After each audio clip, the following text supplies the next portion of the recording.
With all that we covered in the last video, you now know the science, so it's time to start putting that theory into practice. The great news is that HIIT training really is just as easy as it sounds, and simply involves alternating between periods of high exertion and relatively low intensity exercise. There are a few caveats, however, and it's important to approach this in a sensible and structured way in order to avoid injury or disappointment. Most people will begin their HIIT with running, as this is a very straightforward form of cardio training that doesn't require access to any specialist tools and that anyone can understand and use. There are countless HIIT protocols, however, and these vary in length and intensity. The key thing to recognize here is that high-intensity training of any kind can be highly dangerous if you have never done it before, if you're overweight, or if you're in very poor physical health. It's also dangerous if you have any pre-existing heart conditions. In short, you need a basic heart strength before you start pushing it to 100%. Thus, it's a good idea to build up at least a basic level of fitness before you start your HIIT training. If you're still gasping for breath whenever you ascend the stairs, then you're not ready for HIIT. But here's the thing. Even if you're used to exercising regularly and you're in good shape, switching to HIIT will still come as a very big shock if you've not used it before. This is a whole new ballgame in terms of the demands it places on your body, and you'll be surprised at how quickly you end up in a gasping heap on the floor. If you've never exercised before, then pay attention to the next section. If you've not used HIIT before, but you're in generally good shape, then you can fast forward to the one after that.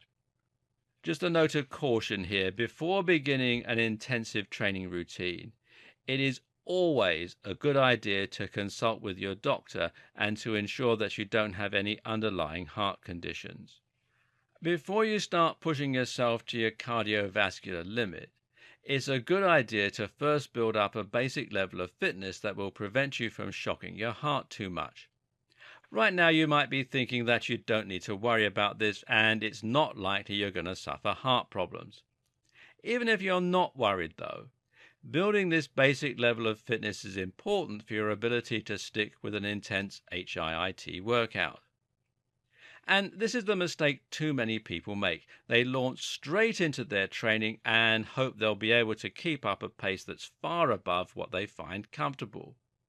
The belief is that you need to be pushing beyond your comfort levels in order to lose weight. But what actually happens is you end up hating exercise and dreading your workouts. The result is that you find yourself putting it off and unable to take part unless you're feeling your very best. In no time at all, your training falls by the wayside and you give up. So don't aim to start losing weight or transform your fitness right away. Rather, focus on gradually improving your fitness so that your workouts are never outside the realms of comfortable to begin with. You'll find that as you do this, you learn to do more, and eventually this allows you to take on more challenging workouts and actually stick with them. So, how do you build up this basic fitness? Well, the answer is actually to start with steady-state cardio, using a gentle pace to begin with and then build up. Begin with running, but don't aim to run a long distance or to run quickly to begin with. Instead, just aim to enjoy running. Set out with comfortable running shoes and jog carefully and slowly for half an hour. When it becomes painful, go home. Do this once a week, and over time you'll find that you start running faster and further without even trying. Importantly though, you won't risk exhausting your body. You won't damage your knees overtraining, or you won't learn to loathe your training. This can be very frustrating at first if you are hoping to get into great shape right away. But what's very important here is to be disciplined with yourself. A lot of people think that getting into great shape is all about being disciplined enough to keep training.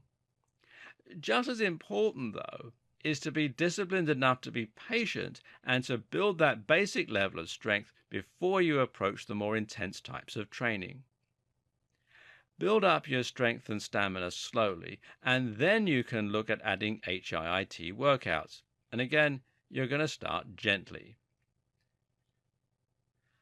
A lot of people will hear the words HIIT and assume this is one type of workout.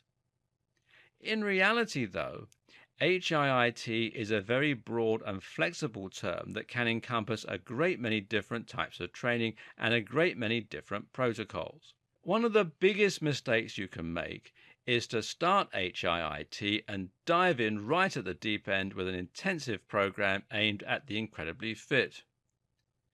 One of the most popular choices, for instance, is Tabata. This is a brutal, punishing, fast and highly effective method of training that will leave you gasping for air and covered in sweat in just 4 minutes. But it's also far too intense to start with, and especially when running. So instead, let's begin with a very easy beginner routine. Jog for 2 minutes and sprint for 10 seconds. Repeat this 5 times. It sounds very easy, but you'll quickly find that just 10 seconds of sprinting is more than enough to completely exhaust you. By the time you're finished, you'll be completely exhausted and you'll feel as though you can't perform another 2-minute jogging session. Finish this with a 10-minute cool down.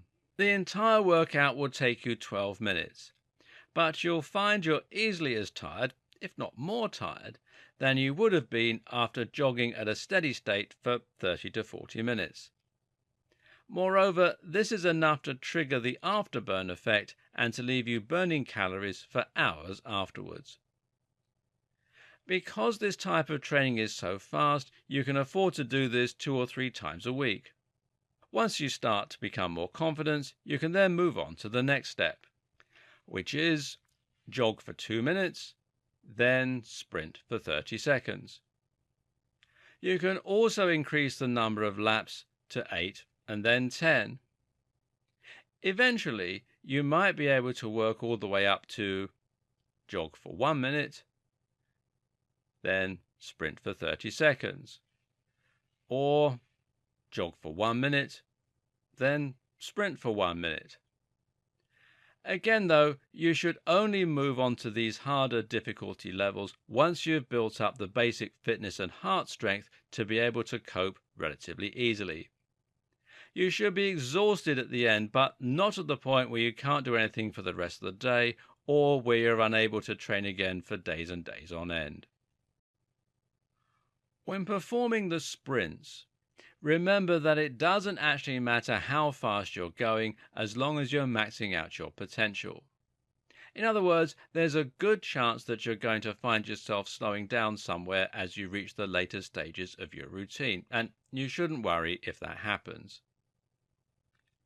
Wearing a fitness tracker or a running watch can help you with this.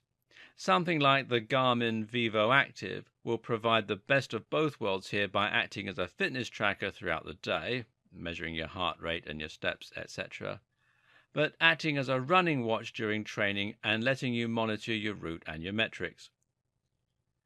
Your maximum heart rate is something you can calculate quite easily. Simply go for a sprint or engage in other activity with maximum effort. Monitor your heart rate and you should find that it never goes beyond a certain point. This point is your max heart rate, and it's what you should be aiming to hit whenever you perform the high-intensity portions of these workouts. The speed is less important. And of course, you can also use this to work out 70% of your MHR, which should be your fat-burning zone. While HIIT itself is fairly simple to grasp, there are actually a lot of different factors to consider. For example, you need to decide whether to use exercise machines or to avoid them and train outside instead. If you're going to use HIIT for running, for instance, should you use a treadmill or should you head outside and jog and sprint? Well, the answer is that it's up to you, of course, and both have their advantages. What's key to recognize is the different benefits of each and thereby be able to make the best decision for you. Now, a lot of people will look down on exercise machines. There are a number of problems with these. For starters, they prevent you from getting outside, which in itself has a huge number of different health benefits. At the same time, though, you'll also find that running outside has the advantage of training your legs harder and actually uses significantly different biomechanics. That's because running on a pavement or grass will require pulling force generated in your legs as you have to pull your body along the ground. Conversely, when you run on a treadmill, you only need to lift your legs off the ground as the treadmill moves underneath you. As such, there is actually less effort involved in running on a treadmill. Running outside is also a lot more varied. While it's possible to alter the angle and the pace on a treadmill, it's still going to involve selecting from one of a number of different positions and sticking with it. When you run outside, meanwhile, you're forced to constantly adapt to changes in the shape of the ground, to the gradient that you're running on, and more. Of course, many of these issues are less significant if you're riding a stationary bike, but the variety and the real-world value of running is one of the things that attracts a lot of people to it in the first place. But this doesn't mean there's no place at all for running on a treadmill. First of all, running on a treadmill is a good option if you have a bad knee or another complaint. Running at a fixed incline is a good way to reduce the strain on the knees, and many people will thus prefer to stick to a treadmill so that they can control this facet. Better yet for bad knees or back complaints is to ride a stationary recumbent bike. Bikes have zero impact, which makes them better for those with joint complaints. A recumbent bike, meanwhile, is a type of bike that has you leaning backwards with your legs outstretched in front of you.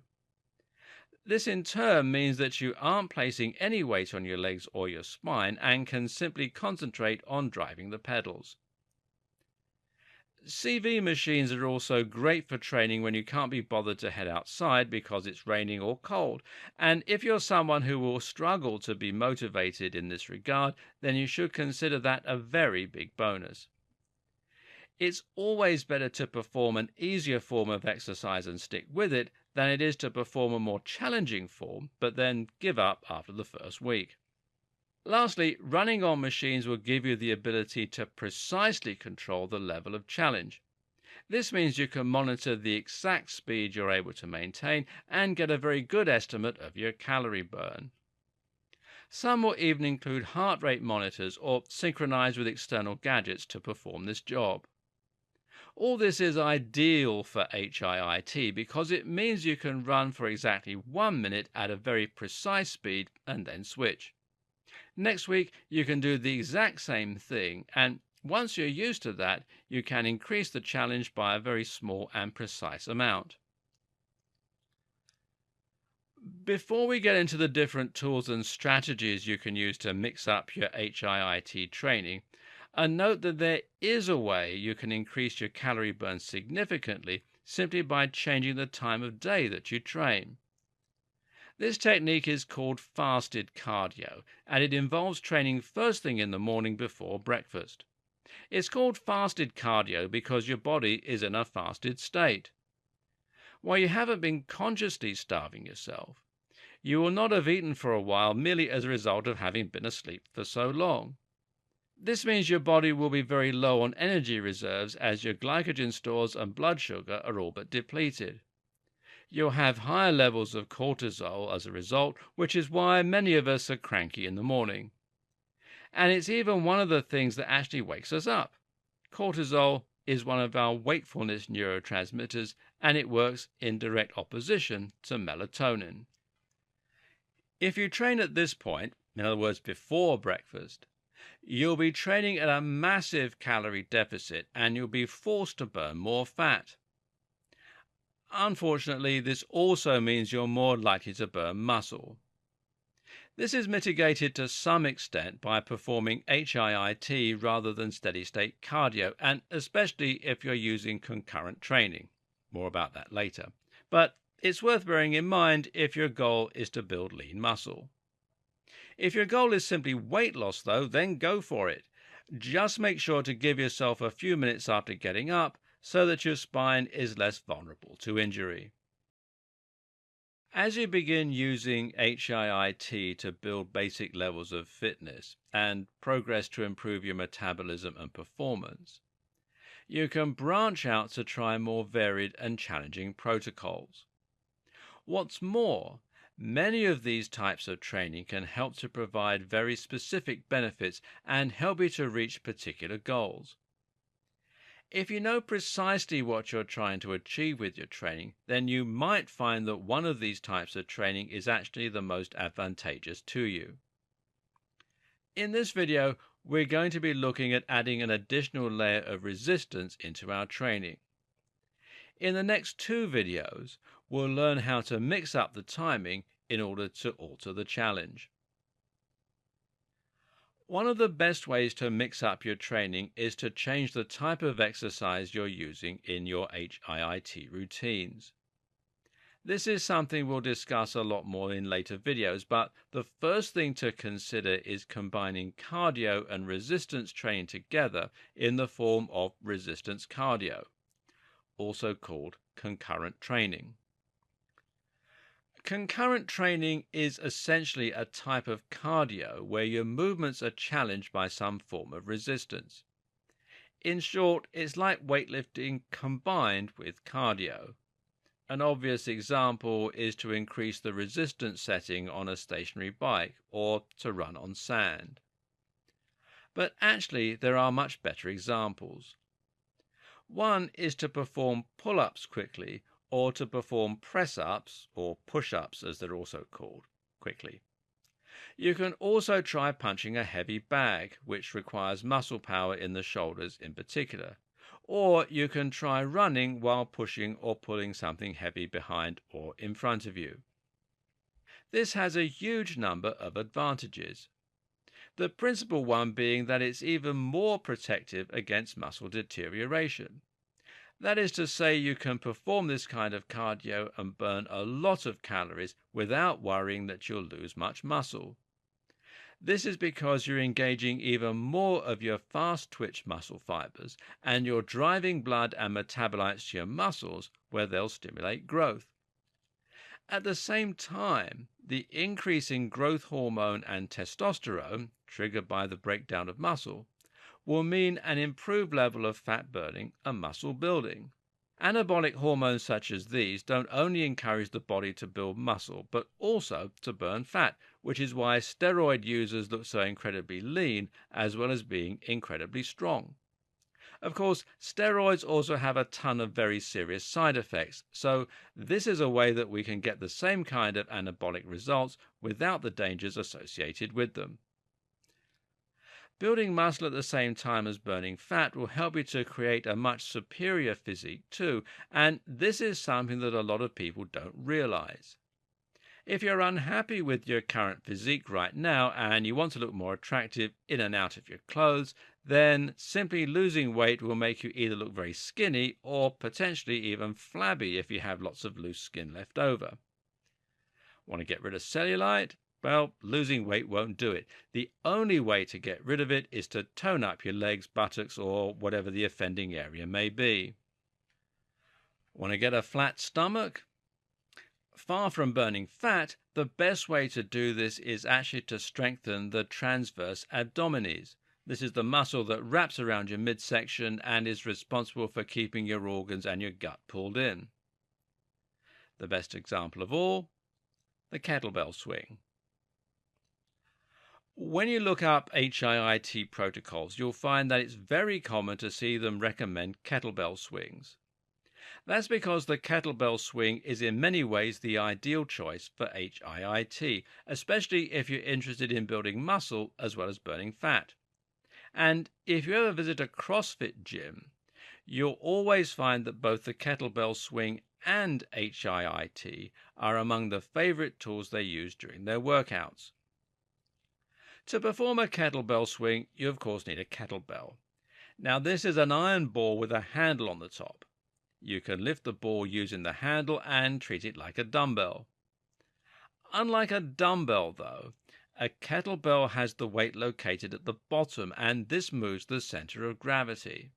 Now, as you lift the handle, the position of the weight will change, altering the angle of the resistance.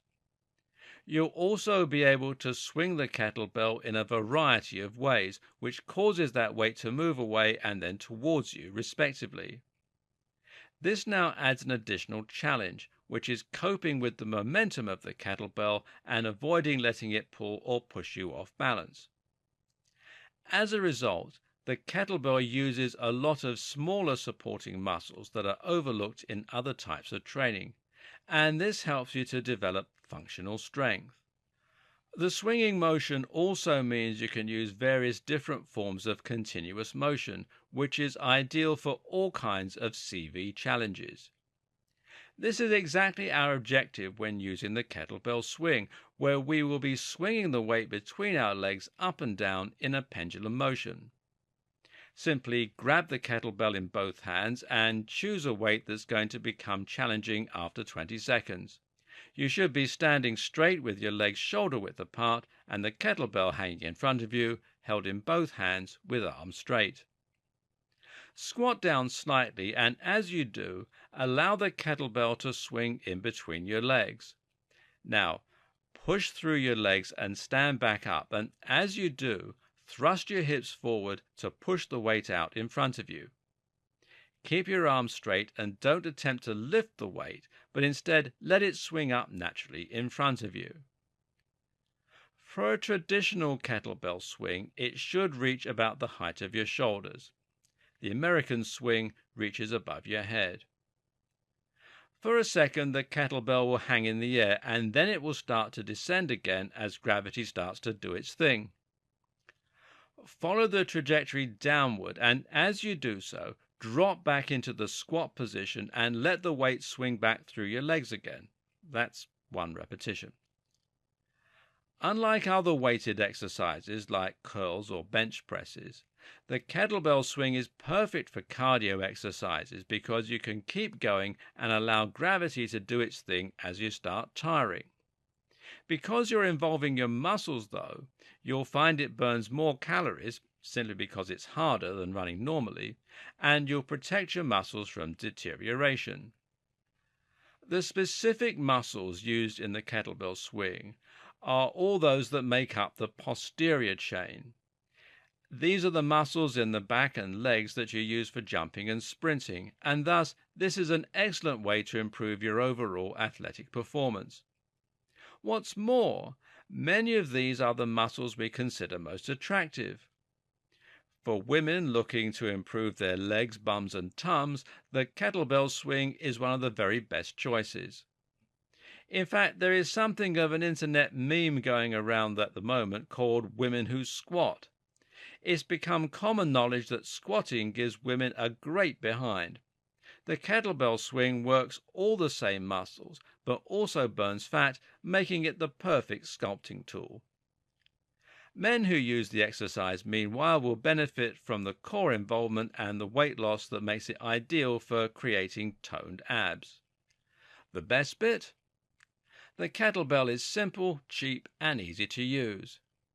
Instead of heading outside in the rain to perform your HIIT workouts, you can use this right at home over the course of 20 minutes. In this video and the next one, we're going to cover some more advanced HIIT protocols.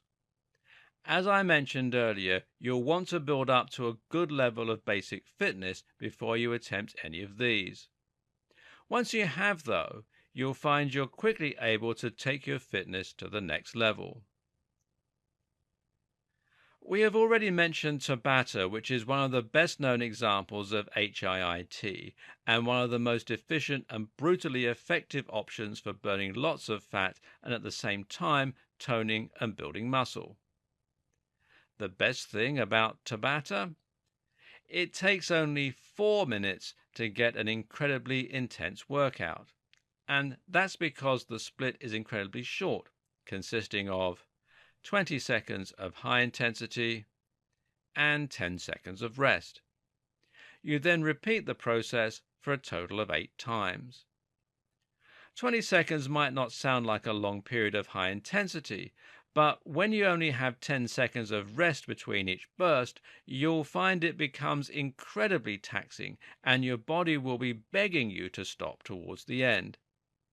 This is ideal because it will train your ability to recover and to remove the lactate and metabolites from your system so that you're ready to return to your first two energy systems to provide fuel. You can use Tabata for running, but actually it's arguably more popular when combined with other exercises such as those resistance cardio methods we discussed in the last video. Grab a 30-kilogram kettlebell and perform Tabata using that, and you'll be completely exhausted by the end and should be able to feel your heart racing in your chest. Another good option is to use some form of jumping exercise, such as jack-in-the-boxes or tuck jumps. You can even vary it up by creating a circuit that allows you to go from one exercise to another. We'll look at this more in subsequent videos. Note that if you find Tabata too punishing to begin with, you can perform fewer repetitions. 4 circuits of Tabata is more than hard enough, but it doesn't have the unwanted side effect of making your heart burst out through your ribcage. Tabata is a strange way of training because it will tax you incredibly in a short space of time, but it isn't particularly effective on its own for weight loss or body transformations due to its brevity. A solution is to use Tabata as what is known as a finisher.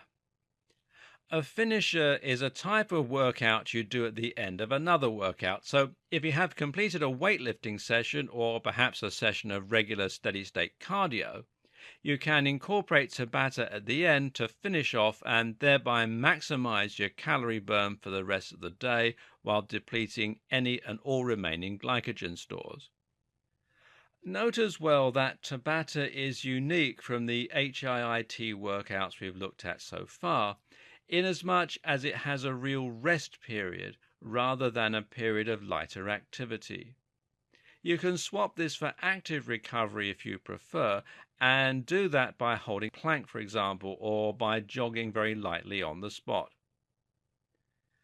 A side note that applies to Tabata in particular, but also to all these HIIT workouts to a degree, is just how powerful this is for training your mental discipline. When you're absolutely exhausted, pushing yourself to the absolute limit again can be incredibly hard. This requires a lot of mental discipline and self-control, and that is actually one of the things that is most exciting and beneficial about HIIT in general. If you can complete a punishing round of Tabata, well, you can complete anything. Finding Tabata too easy? Want more of a challenge? What's wrong with you? Okay, as it happens though, if you're that sadistic, I do happen to have something even worse up my sleeve, and this is also a great choice if you're someone who is interested in building muscle and creating a really ripped physique. Say hello to cardio acceleration. Essentially, cardio acceleration is a perversion of HIIT and resistance training that combines a full gym workout with a cardio workout. Normally, if you're working out in the gym in order to build muscle, you will do so by performing exercises as reps and sets. You perform a set of 6, 8, 10 or 12 exercises, and then you rest for a minute before going again. What you're doing in this case is building up metabolites in the muscle that stimulate growth, and you're creating microtears. The heavy weight means you're using your fastest twitch muscle fiber, which means you'll be relying on glycogen and ATP stored in the muscle. So you need to pause after performing those 10 reps in order to build up the strength to go again for the next round. The most common protocol for the gym is to perform 3 sets of 10 reps on each exercise. Cardio acceleration turns this into a monstrosity of a challenge, though, by removing the minute rest in between each exercise. You're still going to give the muscle a rest, but you're no longer going to give your body a rest because you're going to perform some kind of cardio exercises such as tuck jumps, high knees, sprinting, step machine, skipping, etc. And you're going to do this with high intensity.